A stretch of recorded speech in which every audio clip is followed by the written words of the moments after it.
et bien évidemment des bipods ou des stocks un peu différents et ainsi de suite. Pour moi, l'avantage du 22 long riff, c'est son prix. Moi, donc, ma 10-22, elle m'a coûté 190 dollars. Donc, pour moi, il ne sert à rien de dépenser plus que la valeur du système en accessoires. Une 22 long riff n'est pas un système de tireur d'élite. Donc on va se calmer un petit peu ici. Pour moi, ça doit quand même rester un système assez sobre. Et donc, vu que son prix est extrêmement bon marché, pour moi, ça ne sert à rien de dépenser 200 dollars dans une carabine et après de dépenser 800 dollars en accessoires.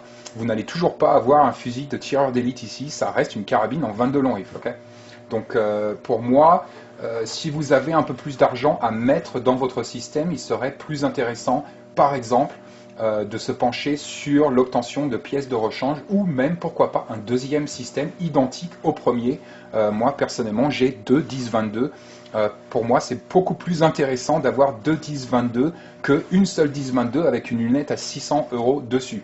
Donc voilà un peu, ça va nous servir bien évidemment à la cannibalisation. Si un de mes systèmes casse, j'en ai un deuxième. Deux c'est un et un c'est rien.